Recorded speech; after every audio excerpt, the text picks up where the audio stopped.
they make a decree, then even the king has to follow. So he's made a decree. We're going to go on down to our focus verse is verse 10. We'll actually start with 9. Wherefore King Darius signed the writing and the decree. Now when Daniel knew that the writing was signed, he went into his house, and his windows being open in his chamber toward Jerusalem, he kneeled upon his knees there 3 times a day and prayed, and gave thanks before God, as he did aforetime. Now, this is almost instantaneous that he knows the king's made the decree. Now, he doesn't run to the house and start praying. He doesn't change anything. He doesn't change anything. Even the word says his windows were open. He did not even close his windows. And the reason that he's doing this is in remembrance of Solomon's prayer. When Solomon dedicated the first temple, Solomon had this beautiful, eloquent prayer. And several times in the book of Kings, as Solomon is dedicating this temple to the Lord, Solomon repeats over and over again, if by some means of disobedience the children of Jerusalem are overtaken by another regime or an enemy, let them go 3 times a day, confess their sins, and pray toward this temple.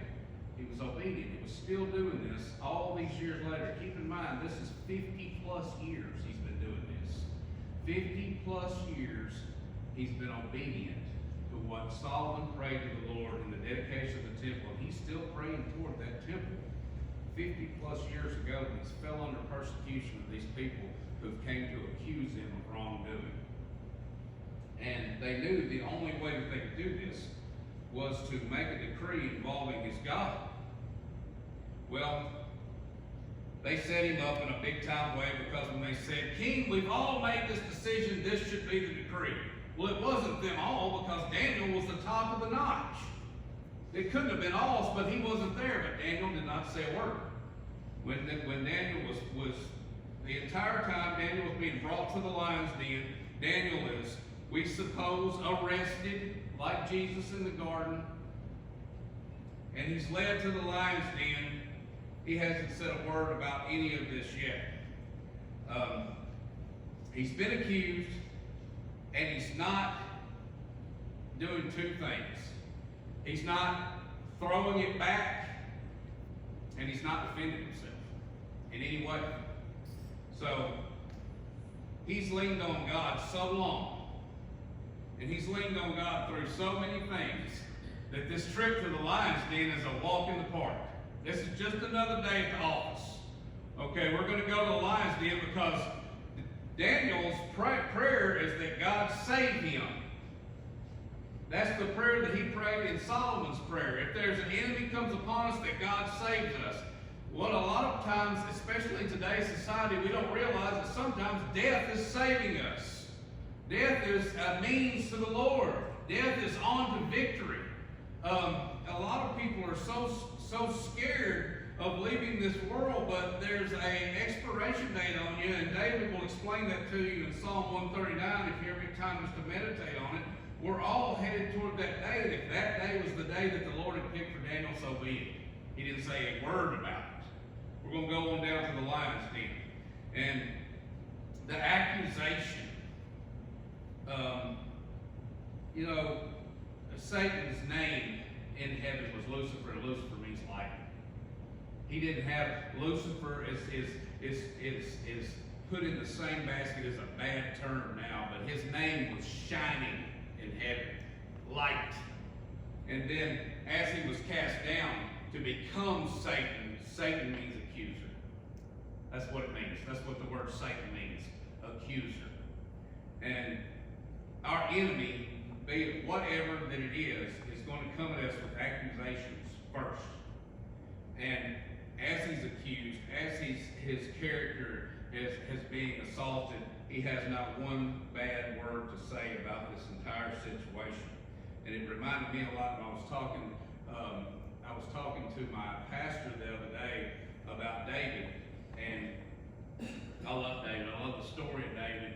And talking about Saul's disobedience, and Saul's disobedience causing the demonic possession inside of his palace.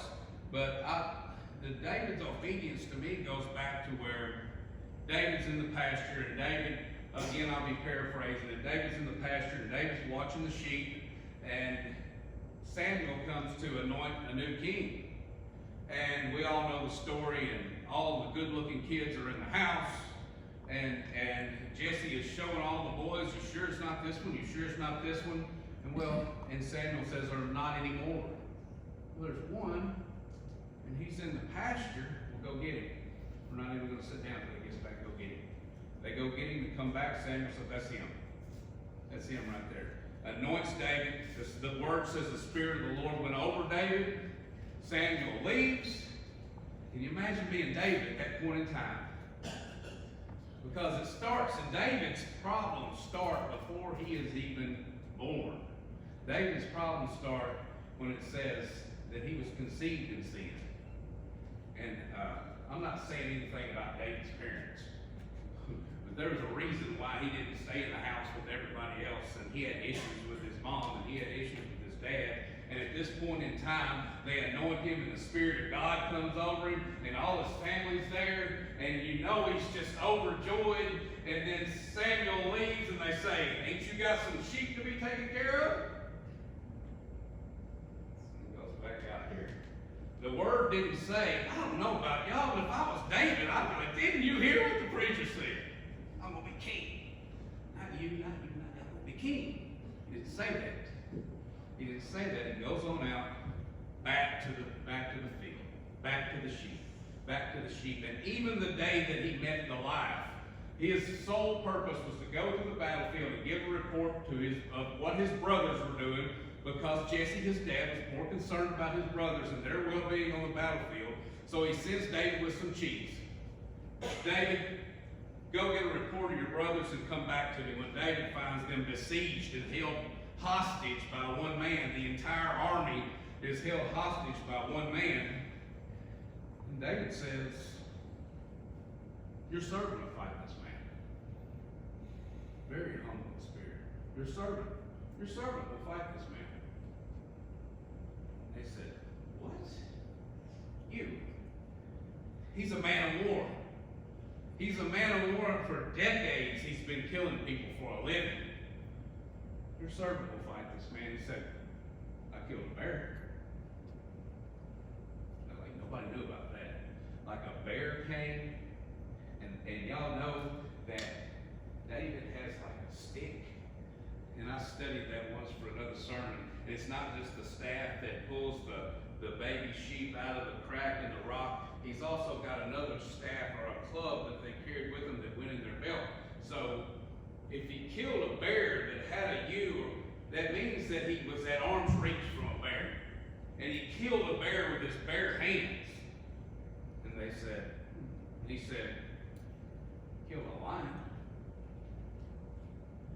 And I'm sure people are really paying attention then. An Asiatic lion is 5 foot tall and shoulders bigger than an African lion. 3,000 pounds per square inch of crushing force in its jaws. One of the most powerful crushing forces in the animal planet is the Asiatic lion. That was the animal that they're talking about in all of the Bible's stories of lions. He said, I killed a lion. So he ends up, we know what happens to Goliath. He goes, he defeats Goliath.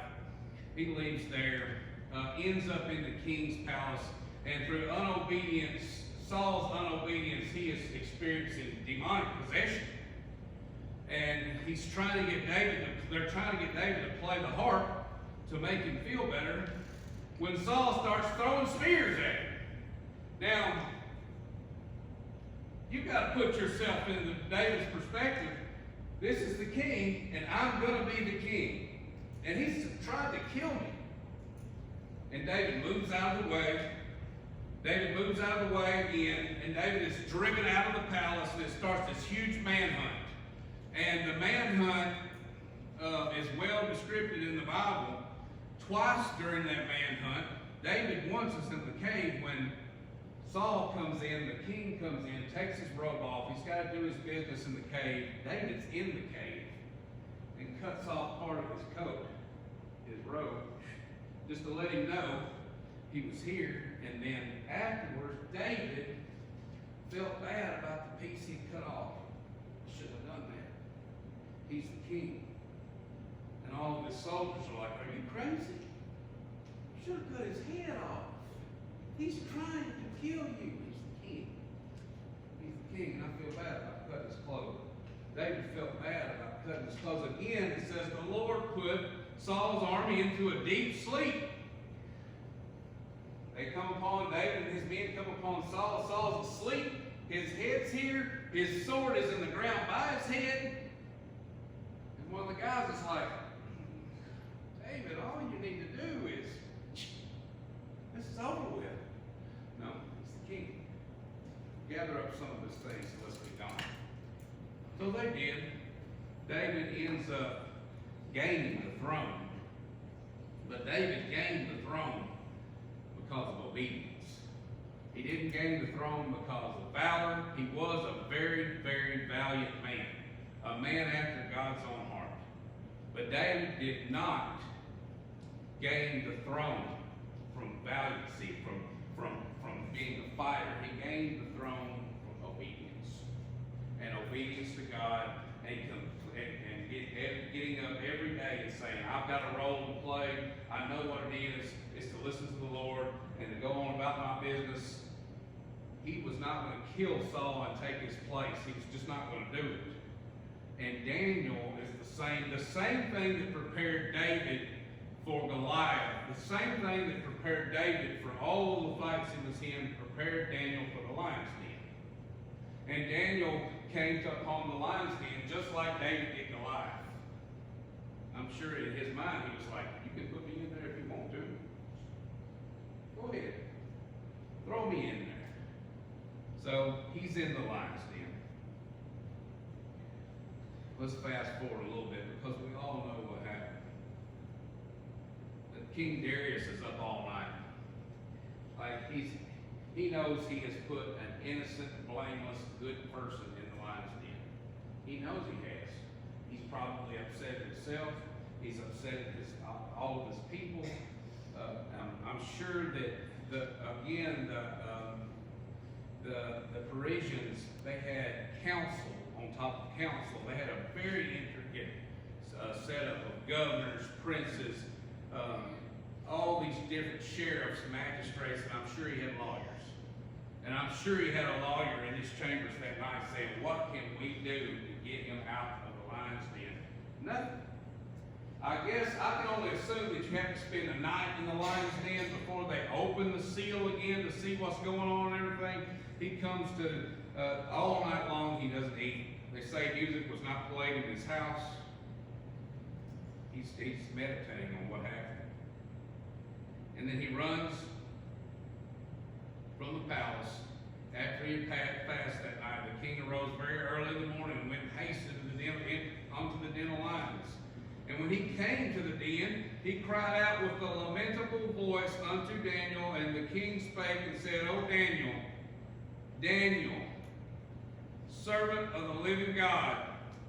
See, Daniel had taught pagan empires who God was and how powerful God was. Like he was so persuasive that he had changed the minds of pagan empires as to how powerful the living God truly is. Now, those pagan people were not worshiping God still. They were still in full-blown idolatry. But they knew through Daniel how powerful God was. That's what we should all be, amen? It should be. Because the pagans knew how powerful Daniel was. And the pagans knew that what was going to happen. And he says, and when he came to the den, he cried out. Let's go to verse 21. And Daniel said unto the king, O king, live forever. My God has sent his angel and has shut the lions' mouths. And they have not hurt me, for as much as before him the innocency was found in me. And also before thee, O king, I have done no hurt. Later on in the chapter, the people who did not have God on their side, the people that who had prayed to false gods, the people who had used the king as the power higher than them instead of their God. All these people went into the lion's den and said bones pop before they hit the bottom. It's not that the lions weren't hungry. It's that the lions' mouths were shut. Because God takes care of those who are faithful and obedient. Paul's most beautiful writing, Philippians, came when Paul quit throwing swords back. We know that Paul had been converted from Saul, a different Saul, the New Testament Saul, and Paul had been converted from Saul and turned into the Apostle Paul. And as Paul was Saul, he was the king of throwing swords back. Chief sinner is what he called himself. And he thought that he was doing all this in the name of the Lord. And as he turned and changed, some of his most beautiful writing, the book of Philippians, almost everyone that's a Bible scholar will tell you that it was written while he was in prison. I can do all things through Christ verse was written in prison. But if you've got time, check out the history on it some more. It was written in prison. He was also in the basement of a prison because he was required to be under 2 locks, and the basement of the prison was ankle-deep in sewage. And that's where he was when he said, meditate on what is true. Meditate on that. That's where he was, where he wasn't throwing swords back, where he became such a different person. You know, Peter was much the same, and Peter was kingpin of throwing swords back. Like Peter was a brawler and a curser, and Jesus even said, Simon, Simon, behold, Satan desires to sift you like wheat. That's what he told the top notch of the apostles.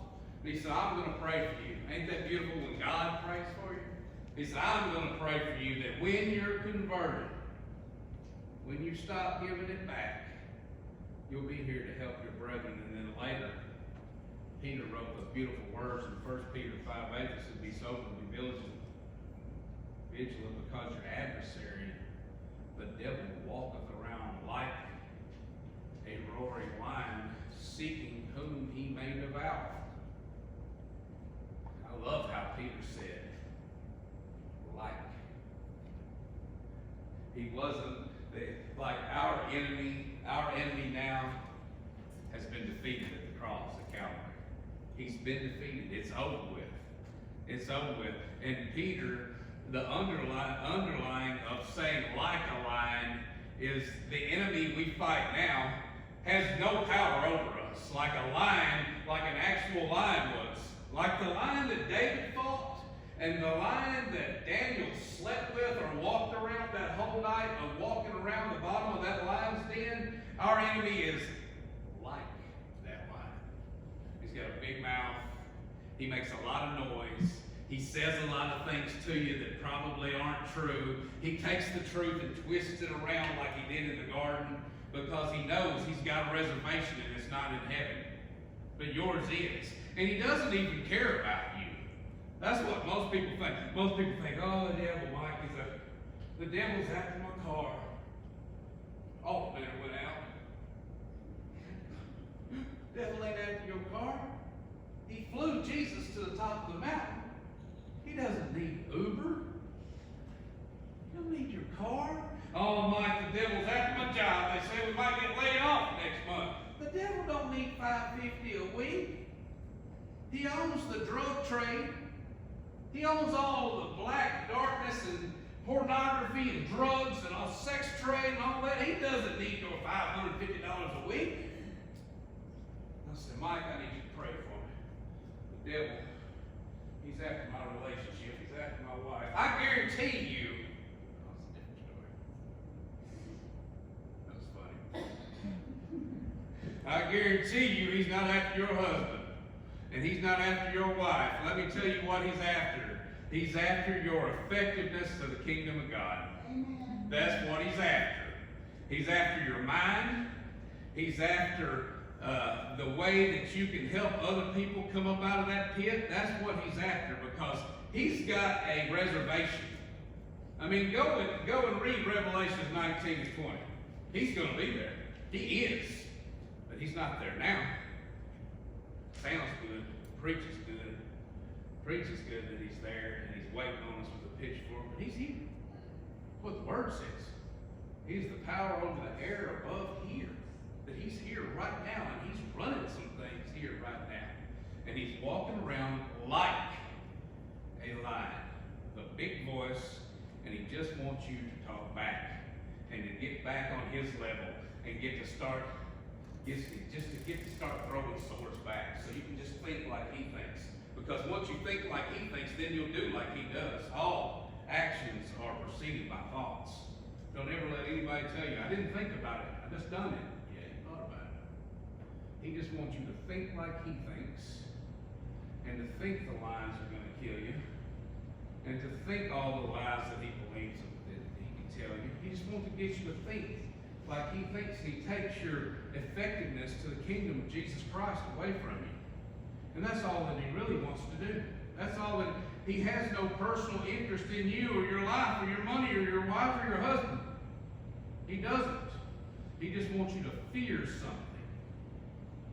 When Jesus said, I'm going to give you 2 commandments. Love God with all your heart and all your soul and all your mind. Love your neighbor as yourself. Well, one's real easy. Up until you get to the part about loving with your mind. That's a different sermon too, though. But it's real easy to love God. We're all here to love God right now. We're all here to love God right now. And to worship God. And love Him with all our heart and all our mind. This beautiful church, this beautiful crowd is all here to love God with all your heart and all your mind. But that love other people thing. It's hard to love that guy that when you're at the red light and it turns green, the guy's right behind you, and it's been green for like a millisecond, and he's on the horn.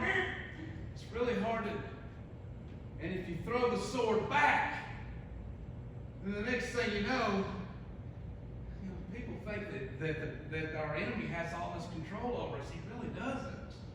I mean, my entire life, I'm sure he just sat up on the couch with his feet up and said, look at Mike. Look at how he's doing. He doesn't have to do anything to push me. I just have to throw a sword back.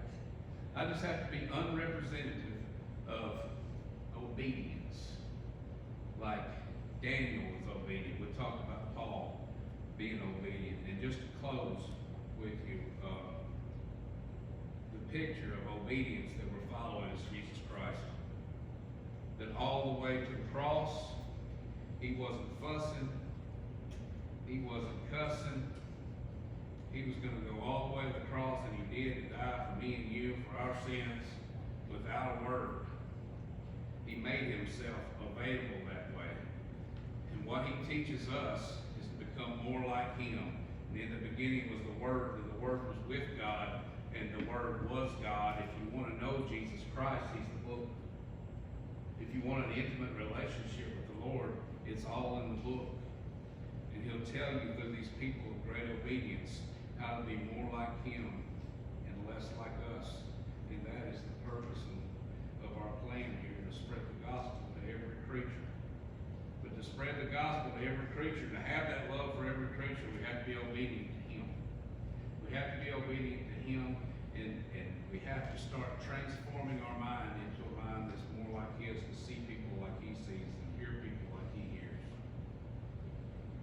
God bless you. I thank you for your time. This pulpit is very much an honor. Thank you. Let the people say amen. Amen.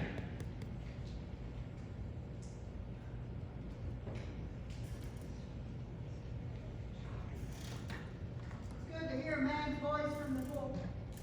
That's what I grew up with, and that's what I'm used to, and it's always a pleasure to hear the good news from a different perspective.